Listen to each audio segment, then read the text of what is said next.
tinha uma chácara lá em Itapoá, Santa Catarina, e precisava de um chacreiro para poder trabalhar lá. Então, aí o meu pai, né, não conseguia emprego em Curitiba porque ele só sabia mexer com roça. Aí ele foi para... Aí a gente aceitou a proposta de ir para morar em Itapoá. E quando nós fomos para lá, a gente foi, era bastante criança, eu, José, Darcy, Marinete, João, Lena. E aí a gente foi, o dono da chácara, para levar a gente, ele não tinha como levar a gente de carro, e ele queria levar tudo de uma vez. E aí nós fomos dentro de um caminhão, em cima de um caminhão coberto de lona. Então a gente parecia uns porquinhos, todo mundo dentro daquele caminhão, sendo levado aqui para Itapoá, né? Porque não podia passar pela polícia carregando pessoas em cima de caminhão, porque era ilegal, né? Mas aí foi essa forma que ele encontrou para levar a gente. E aí a gente foi lá para Itapoá, foi quando a gente chegou. Foi um momento também, agora eu vou chamar, foi bem difícil, porque a gente não tinha comida, né? Nem roupa, todo mundo pequenininho. A gente tava com fome. E daí a chácara é bem grande lá, essa chácara que nós fomos. E daí a gente saiu correndo, todas aquelas crianças, né? Tinha um pé de coco lá e a gente começou a quebrar coquinho. Parecia que eles faziam só pedrinha, tup, tup, tup, tup, tup. A gente quebrava os coquinhos, abria e comia, porque a gente não tinha, estava muito com fome.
Meu nome é Maria de Lourdes Santa de Souza, eu sou uma mulher negra, estou vestida com um blazer alaranjado, um macacão colorido, tenho cabelo cacheado e tenho 1,64 m. Sou filha de uma mulher negra e de um homem branco. Nasci em Nova Aurora e aos 6 meses aproximadamente eu fui morar numa fazenda com os meus familiares. Nós somos uma família de 3 irmãos, 4 são falecidos. Hoje nós somos vivos 9 irmãos e meus pais também já são falecidos, né? Então eu fui morar nessa fazenda já com a minha família aos 6 meses. E essa era uma fazenda de famílias que foram em busca de qualidade de vida, né? Estou contando o relato dos meus irmãos. E essa fazenda era uma fazenda onde as pessoas viviam em trabalho escravo. Que era uma fazenda que tinha uma propaganda que era uma fazenda que ganhava muito dinheiro. E que era para abrir as matas. Era uma fazenda muito grande, tinha 1 milhão de alqueires, essa fazenda. Enorme, muito grande.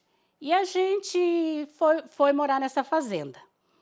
Quando nós chegamos lá, o que a gente descobriu após entrar nessa fazenda? Que a gente derrubava a mata, plantava, o que a gente colhia dentro de 4 anos era para a gente, não precisava pagar nada para o fazendeiro, mas que depois de 4 anos devolvia aquela terra para ele, e se quisesse ficar na fazenda, ficava mais. Então parecia uma coisa muito vantajosa. A gente foi numa Kombi para lá, e a gente chegou na casa, a minha tia já morava nessa fazenda. A gente chegou próximo da hora do almoço, aqueles negócios, e a gente passou o dia, que a gente saiu de Nova Aurora até chegar lá, já era bem tarde, já a gente estava com vontade de almoçar, aqueles negócios e tal. Daí chegamos, a minha tia não tinha estrutura nenhuma assim de... Estava preparada assim, né? Mas daí ela pegou, fez um arroz, aqueles negócios que eu não vou esquecer. E tinha verdura que ela tinha, muita cebolinha, ela foi lá, cortou uma baciada e deu uma fritada naquela cebola. Foi para mim a melhor comida até hoje que eu comi. E ficou na minha lembrança daquela chegada na fazenda. E nessa fazenda, quando a gente chegamos lá, era muito bom também, que o pessoal estava abrindo. Tinha muitas, aquela comunidade ali, muito, todo mundo se ajudava, aqueles negócios. Então eu era pequeno, mas daí eles, tipo, roçavam o mato antes de derrubar as árvores para fazer isso. Então a gente brincava debaixo daquele cipó, tipo Tarzan, aqueles negócios lá, era muito interessante, que ficou marcado aqueles negócios ali. E logo também daí já comecei a ingressar nos trabalhozinhos que a gente lá na roça a gente trabalha sempre, todo mundo trabalha cedo, era uma das coisas. Aí a Maria, o Narzarino e a Marina, que eram os mais velhos do que eu, vinha trabalhar na roça, mas o pai, e eu e a mãe ficava fazendo as coisas ali. E logo comecei com os porcozinhos, eu que tinha de tratar. Aí fazia a casa, né, de fazer bem próximo da água, não tinha, fazia mais longe. A casa onde que tinha, que era o rancho que a gente falava, mas que era cercado tudo de... Mas só que quando as pessoas entravam nessa fazenda, já na entrada da fazenda tinha uma porteira enorme, que era chamada de porteira mesmo. Em cima tinha um arco, que parecia um portal, era um portal, né, que a gente não entendia na época, e uma Nossa Senhora Aparecida enorme, que era o portal da entrada da fazenda. E era a única entrada que essa fazenda tinha. E ali ficavam os jagunços. Então, quem entrava para aquela fazenda, entrava. Mas para sair era muito difícil.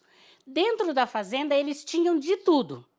Eles tinham os armazéns, as lojas para vender as roupas, os calçados para o pessoal que trabalhava, para servir o alimento, vendia a semente e vendia tudo. Tinha farmácia, que se a pessoa precisasse, tinha uma igreja também, claro, todo lugar tem que ter uma igreja.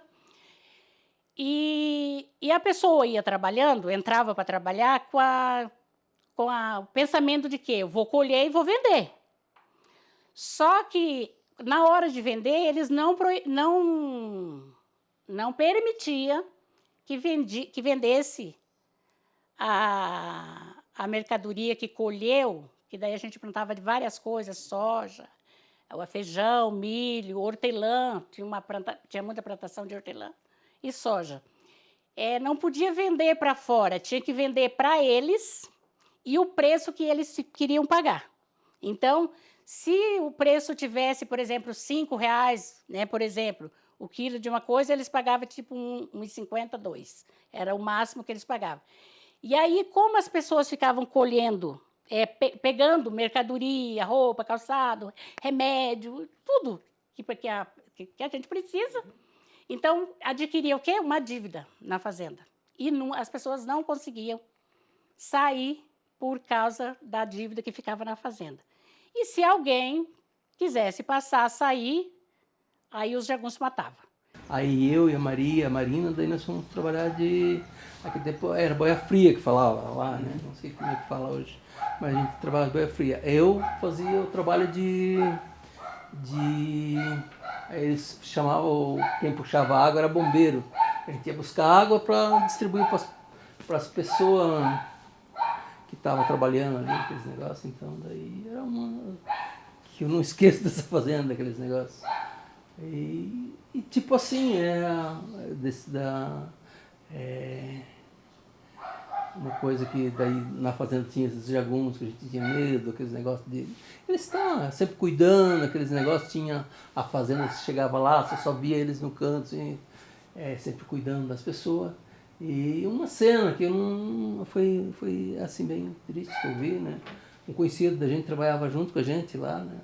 E daí a gente estava vindo para fazer a compra e ele estava voltando já. Esse jagunço pegou e falou para ele, ó, lá na fazenda tinha uma regra, que nem podia andar armado, nada. Ele estava com a faca, mas era de trabalho, aqueles negócios, mas ele estava com ela na cinta.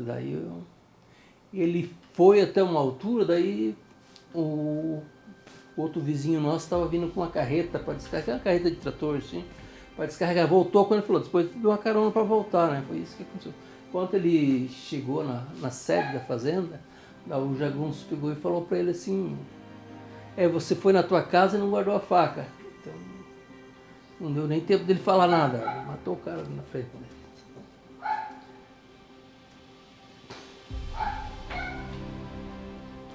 Isso.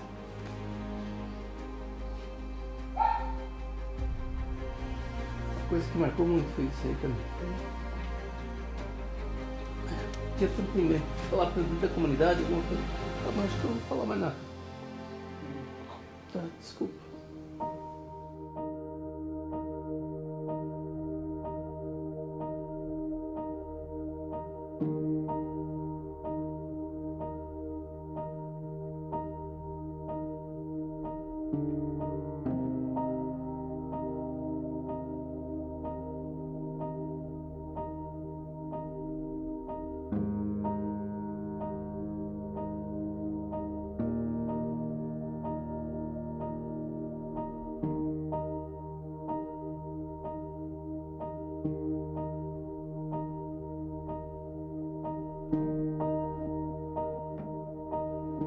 Mas esse nosso patrão, eles eram muito opressores, e daí ele sempre falava assim pra gente, porque o jeans, né, o jeans escuro, ele é muito sujo, né?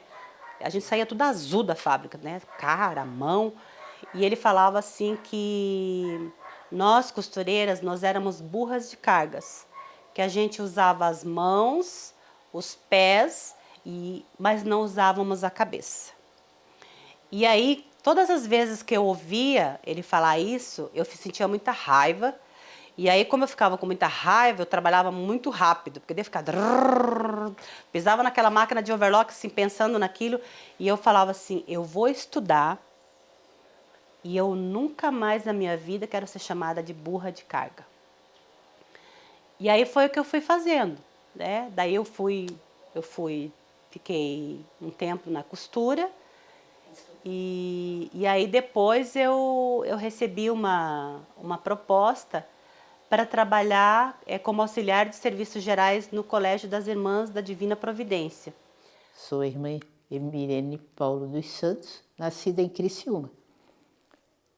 E é no chão da minha terra que sinto chamado, no meio da família, entre amigos e numa condução divina para chegar a um discernimento e confirmação do chamado. Dentro do divino eu conheci vários seminaristas negros. Por quê? Porque a irmã Emirene, que era uma diretora negra que tinha acabado de assumir no colégio, ela chegou lá e ela fez uma política de ação afirmativa. Ela percebeu que no colégio não tinha profissionais negros, nem alunos negros. Ela trouxe para o colégio, então, professores negros, ela deu bolsa de estudo 100% para alunos negros e ela contratou profissionais negros para poder ir para o colégio. E quando abre o cursinho, como nós podíamos, e a congregação nunca me barrou nem aqui nem lá, a nossa congregação é muito aberta a toda a cultura, sempre foi, mas falo da minha congregação, e até porque nós estamos em diversos continentes, de missão e tudo, e a congregação e a província e a equipe que eu integro, depois a que eu integro na província, sempre apoiaram toda a iniciativa. Sentia nos olhos da negrada o desejo de dar um passo adiante, mas de todas as famílias carentes que se apresentaram no Divina, se tínhamos oportunidade, de todas as raças, estavam lá. E aí, pessoal, vários da CNAP, da família da Santa. Então, a irmã Mirene me levou para o colégio para começar como auxiliar de serviços gerais. Eu trabalhava na cantina, né, limpando o chão, fazendo o trabalho auxiliar da Malu e ajudava no atendimento no intervalo com os alunos. E daí nisso eu fiquei 6 meses nesse colégio, fazendo esse trabalho. Daí a irmã Mirene viu em mim uma possibilidade de me colocar, de me dar uma promoção dentro do colégio. E aí ela me perguntou se eu queria trabalhar na recepção. Aí ela falou assim, olha, né, a minha Mirene é muito doce, né? Ela falou, olha, querida, se você não conseguir, você fique tranquila que você não vai ficar desempregada, você vai retornar para onde você estava, ou a gente pode ver outro lugar para você. E não pensei 30 segundos, eu fui para a recepção do colégio. E lá foi aonde eu percebi a oportunidade que eu estava recebendo para poder, né, me desbravar.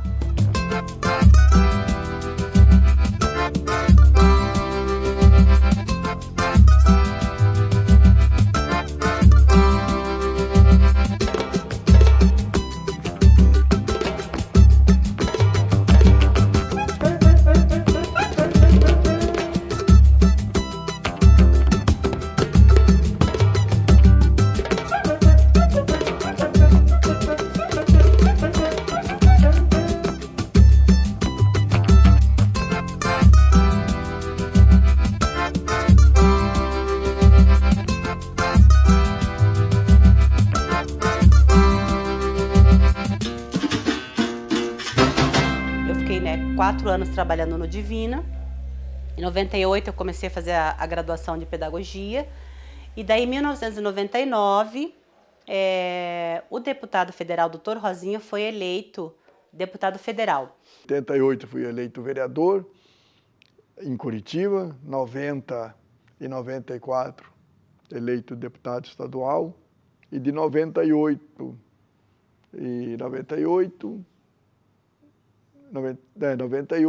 2002, 2006 e 2010 deputado federal. Porque quando eu vou para ser candidato, eu não fui candidato por mim mesmo.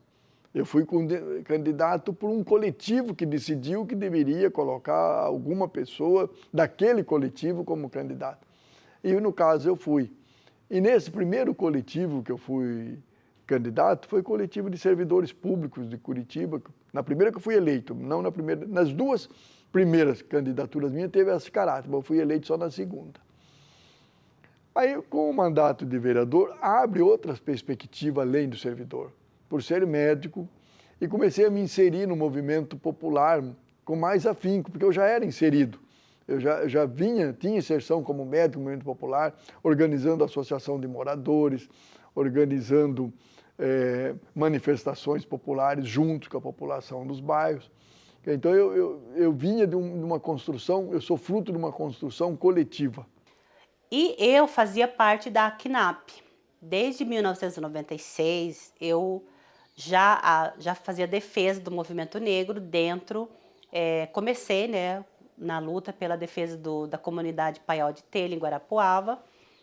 E nessa época eu ainda estava trabalhando no Colégio Divina Providência, né, eu passei a fazer parte da Associação Cultural de Negritude e Ação Popular, me inserindo na pauta do movimento negro no estado do Paraná.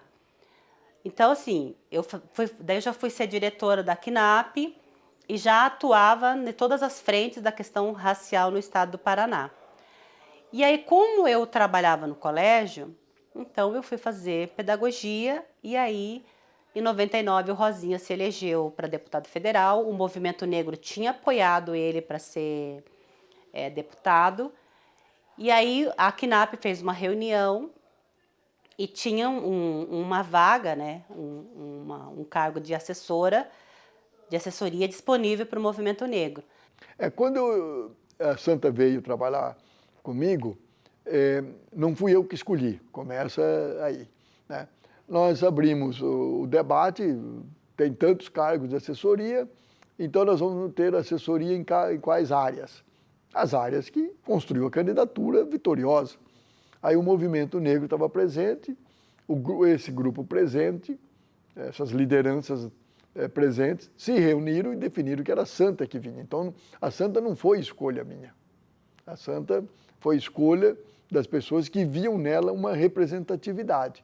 Eu acho que isso é muito bom, tanto para ela, para o movimento e para mim, porque daí eu me sinto mais respaldado que tem alguém que tem respaldo de um setor importantíssimo da sociedade que luta contra o racismo. Então a Santa veio nesse processo. Então ela foi fazer a pedagogia dela, daí não foi para o direito, né?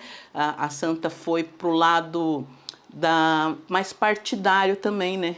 Porque ela era assessora de um político influente, né? E seguia aquela linha ali, né? Então a gente sempre teve muito respeito pela Santa, porque ela vem de uma família de mulheres que é muito respeitada, né? Então cada uma com a sua característica, né? A Lena no estudo, né? Letrada, a Malu com aquela generosidade dela, né? Que a gente conhece, e a Santa sempre ali, ela é muito quieta, ela faz as coisas, mas ela não diz que está fazendo. Quando a gente vê, já fez. A Santa, tem que dizer, é uma mulher corajosa, tem que dizer isso, porque ao trazer a demanda, ela enfrenta o problema junto. O companheiro, que você falou, o soldado, o Camargo, no qual ele começou a sofrer pressões na polícia militar. E não pouca, não só pressão de racismo, mas pressão da própria hierarquia, né? Ah, lá tem uma hierarquia, soldado, sargento, cabo, não sei o quê. Nessa hierarquia tentaram massacrá-lo. Quando a Santa ouve ele, traz o problema para o mandato, ela também vem pressionada, não vem pouco pressionada. O que acontecia é que o respaldo que ela recebia é que tinha um deputado junto. Então, aí você ganha energia, força para fazer o enfrentamento. Mas não é só a voz dela, tá? A voz dela, a voz já do Camargo, que era soldado, que ele fazia o enfrentamento, e tinha a minha voz. Então, é essa questão que ajudava bastante todo o coletivo político que trabalhava. Então eu fiquei bastante com medo, né? A Malu e o meu irmão me incentivou bastante. Então eu fui para o gabinete, sem saber absolutamente nada. Então foi um desafio bem grande também que eu passei na minha vida. Estabeleci como prioridade a defesa do direito das mulheres e a defesa dos direitos principalmente das pessoas negras. Por quê? Porque eu fui vendo a quantidade de situações que ia acontecendo entre as pessoas. E como eu atuava muito na área de direitos humanos, eu percebi que eu também podia aprender mais. E para aprender mais, era uma forma que eu tinha de ajudar as pessoas. Aí teve uma advogada chamada doutora Kátia Leite Ferraz, que foi assassinada em 2010, porque ela defendia uma mulher vítima de violência e ela foi assassinada com 4 tiros na cabeça. E aí ela era uma mulher, né, boa, uma super mãe, então foi a partir do caso dela que eu fui atuar na defesa dos direitos humanos e fui estudar direito. Em 2014, reuni toda a assessoria e disse que, em termos de brincadeira, eu estava dando um aviso prévio de 4 anos, não de 30 dias, porque tinha 4 anos para arrumar emprego. Então ele disse, vocês estão de aviso prévio por 4 anos, então vocês já vão procurando outro lugar para vocês ficarem. E aí foi o que aconteceu. E aí em 2013, o Paraná foi quase o último estado a criar uma defensoria pública. O último estado foi Santa Catarina e o penúltimo foi o Paraná.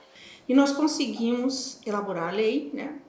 O secretário de Justiça, com mais uns colegas da Defensoria, da Assistência Judiciária, elaborou a lei, o projeto de lei, e encaminhamos para a Assembleia, mas a Assembleia ela criou a Defensoria no governo Álvaro Dias, mas ela só criou 6 artigos. E deixou para o próximo governo regulamentar a carreira. E nós ficamos de 91 até 2011 com a Defensoria sem ser regulamentada. O povo do Paraná desassistido. Então foi muito difícil entender que nós não éramos vinculados mais ao Executivo, nós estávamos na mesma situação que o Ministério Público. E isso custou muito, custou a nossa vida aqui dentro, quase, para que pudesse entender as nossas atitudes. E uma delas foi eu acabei sendo escolhida a primeira defensora-geral e eu tinha que deflagrar o concurso e escolher o ouvidor. Aí a doutora Josiane Fruit Lupion, que era defensora-geral, tinha uma preocupação como é que ela ia fazer para poder o governo nomear os defensores. E existia no Brasil um movimento bem grande para criar as ouvidorias das defensorias públicas. Né? A ANADEP estava puxando essa discussão, os movimentos sociais. Aí chegou uma solicitação para criar a ouvidoria na Secretaria de Justiça do Estado do Paraná, que na época era o GEDIEL ainda, que era o responsável pela CODIC, que era a Coordenadoria de Direitos Humanos da Secretaria de Justiça. Aí a gente começou uma discussão para criar a ouvidoria, mas para indicar a lista tríplice para poder ocupar o cargo da ouvidoria. E aí os movimentos sociais me procuraram na ocasião, dizendo: a senhora tem que escolher agora o ouvidor, que vem do Conselho de Direitos Humanos, vou mandar uma lista e tal. Eu falei: meu Deus do céu, eu vou ter que falar com o governador. Eu falei assim: não, eu que nomeio o ouvidor. E aí veio a lista, nós éramos em 10 advogados que tínhamos feito a opção pela carreira, e desses 10, alguns faziam parte do Conselho Superior. Nós éramos o Conselho Superior. E quando veio a lista, eu conheci a Santa. Por quê? Porque na Secretaria de Justiça, enquanto defensoria vinculada à Secretaria de Justiça, eu participava do Conselho de Direitos Humanos e eu vi o que a Santa fez ali naquele Direitos Humanos. Ela se destacou pela atuação dela, pelas palavras dela, pela garra dela. Eu vi essa mulher mexer com aquele conselho. Aí, eu nunca vou me esquecer, foi uma sexta-feira, era umas 5 horas da tarde. Eu recebi uma ligação da Josiane falando assim: Santa, o Conselho Superior da Defensoria Pública se reuniu e deliberou para poder criar a ouvidoria e a gente está fazendo a indicação da ouvidora e você vai ser a ouvidora. Aí na segunda-feira eu fui lá, assinei o termo de posse. Eu não sabia o que era uma ouvidoria, como uma ouvidoria funcionava, o que eu ia fazer, como deixar de fazer, mas eu fui. E eu me lembro que eu fui com muita alegria no meu coração, mas também com muito medo. E daí eu cheguei lá, fui recebida pela defensora-geral e os outros defensores, eu assinei o termo de posse. Eu tive assim uma tranquilidade, porque eu sabia que eu estava nomeando uma mulher para exercer o cargo de ouvidora, que ia teria condições de enfrentar o que ela enfrentou, até porque era negra, né? E a Santa ela agarrou com unhas e dentes essa oportunidade, né? essa nomeação, e fez um trabalho assim primordial aqui dentro. Para mim foi um marco muito importante, por quê? Porque vai lidar com pessoas, né, que geralmente estão em situações de vulnerabilidade e que a grande maioria somos nós, as pessoas pretas, né? Então, obviamente que eu me senti orgulhosa, assim, quando eu vi, principalmente na televisão e jornal, essa eu conheço, é minha amiga. Tomou posse ontem à noite a primeira ouvidora da Defensoria Pública do Paraná. É Maria de Lourdes Souza. Ela é formada em pedagogia e está terminando o curso de Direito. Maria de Lourdes participa de vários movimentos que defendem os direitos humanos e luta contra o racismo. Defensoria é para todos, defensoria é para o povo e a ouvidoria vai ter um compromisso e uma responsabilidade de somar, de fazer com que a Defensoria Pública do Estado do Paraná tenha credibilidade e compromisso com as pessoas. Daquela menininha lá, né, que eu estava lá na hora do parto, que ela nasceu, que ela teve, a minha mãe teve um parto difícil, porque ela estava sentada, daí não nascia, em casa, né, e a parteira tentando virar ela, até o nome dela, o nome dela veio do parto, na hora que a parteira estava, né, tentando salvar a vida, porque daí as parteiras faziam isso, salva a mãe ou salva o filho, né? Então, essa hora, a parteira ficava ali tentando salvar as duas. E o dela foi um parto difícil. E ela, né, aí a parteira fez uma promessa, se ela conseguisse salvar a mãe e filho, que o nome dela seria Maria da Conceição. E meu pai foi registrar, esqueceu a Conceição, colocou de Lourdes. Mas é tudo santo, né? E é isso. E ela é essa santa aí que ganhou até o apelido.